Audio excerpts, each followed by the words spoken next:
And why four times? Because there are four states through which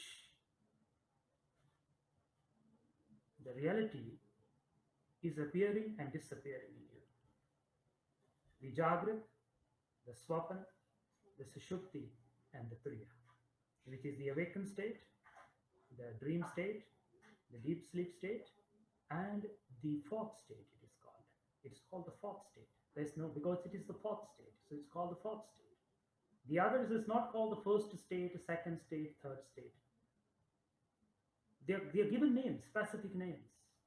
Jagrat, awakened state. Swapana, dream state. Shushupti, deep sleep state. And then maybe the fourth one should have been deep, deep, deep, deep sleep state. No, no, it's no more deep, deep, deep sleep state. It is just the fourth state. Because it's something that cannot be defined through the human mind. You can just say it is the fourth. But what is it the fourth? What is the fourth? I know the third state, it's a Shruti, it's a dream state. I can define it. Oh, at night I sleep, then this world appears in me, it seems real. I can define it. It can be talked about. But the fourth state is just a fourth stage. It's just on the fourth. So these are the four. That which remains as it is within this fourth state is called the truth. It's called God. So let me ask you, that something stays in you as it is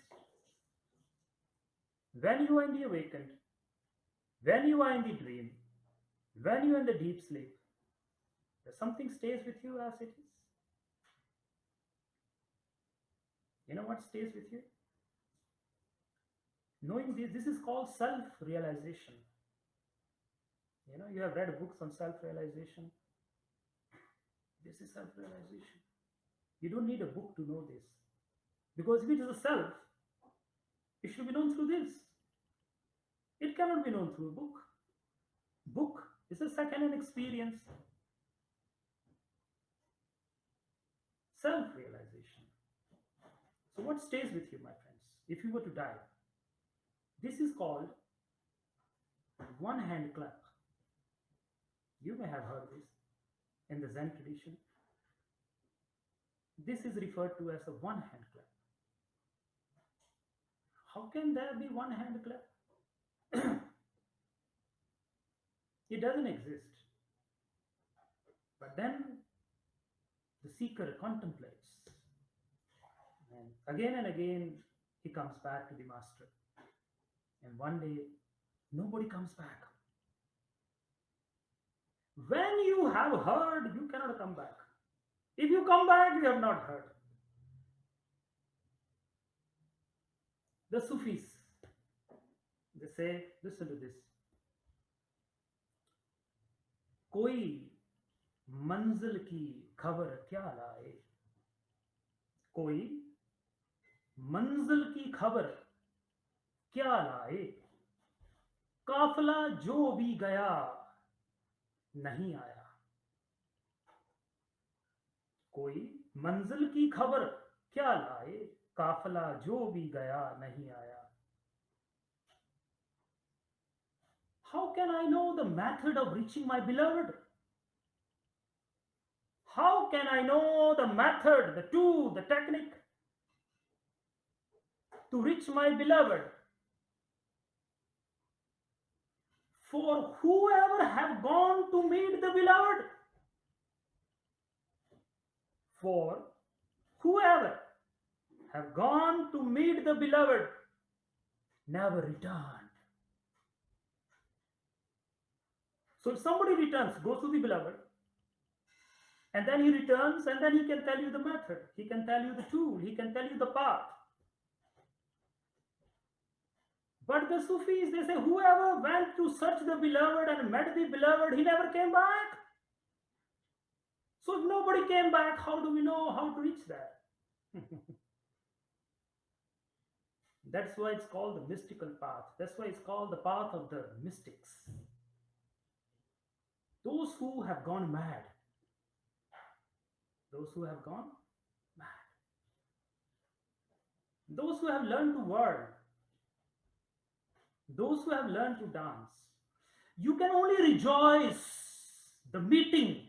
You cannot talk about the meeting.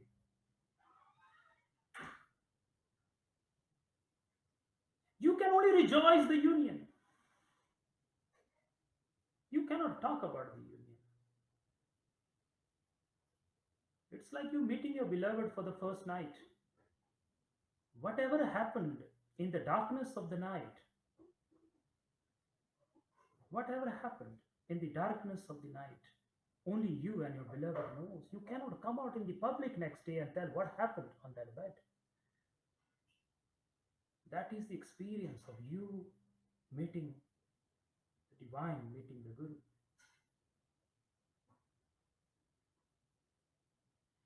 When Buddha came back after enlightenment, when Buddha, be with me, my friends, when Buddha came back after enlightenment, okay, he came back, his wife was very upset.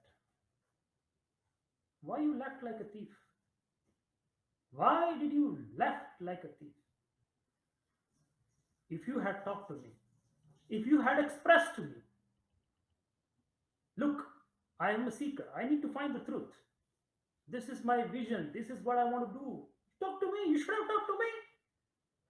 I would have said, go. I would have myself brought you out to the gate and I would have sent you with all the love and all the greatness and all the gratefulness. Why didn't you tell me? Why did you live like a thief? After 6 months, Buddha came back home enlightened, and this is what he had to face. Word is word, Maya is Maya. Maya remains, Maya remains. Just knowingness dawns on you. You understand? It's not that after awakening everything just disappears because it doesn't exist, right? It doesn't exist. Oh, I'm awakened, everything disappears. The gong is no more that. No, Maya remains. But the knowingness dawns. Knowingness dawns. Not a belief, a knowingness. You understand this? It's not a belief anymore. Now you believe there is God. And some people believe there is no God. It's still a belief.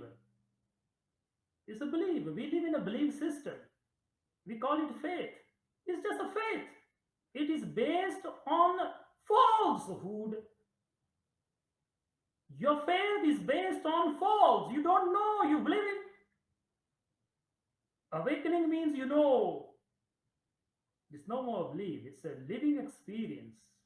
You vibrate the presence, you talk the presence, you speak the presence, you glow the presence. Nan Bhakta Sada Vigas, Suniya Dukh Paap Ka Nas. Jinni Naam Te Aaya Gaye Masakat Kal Nanak Te Mukh Ujle. There's a radiance, there's a presence. So wife says, yeah, I would have told you, and you know what? The wife says, you would have attained it in the house. Because this path is not limited. It's not that you have to leave the world. It's not that you have to do this and do that. This realization is not limited to any practice, any place, any space. It does not mean you need to have a Himalayas. It does not mean you have to be in the house. It can happen anywhere. It's the same. Nanak कर ही बैठे शौ मिले नानक कर ही बैठे शौ मिले ये नियत रास करे. Guru Nanak says, while sitting in your being, you can obtain. And if you cannot sit in your being, you cannot obtain wherever you go. The Sufis say, wherever I bow, that's the house of God.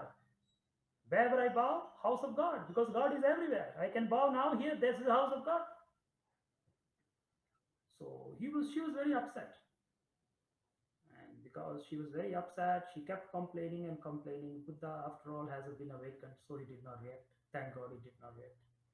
He said, and when she had completely expressed, Buddha went forward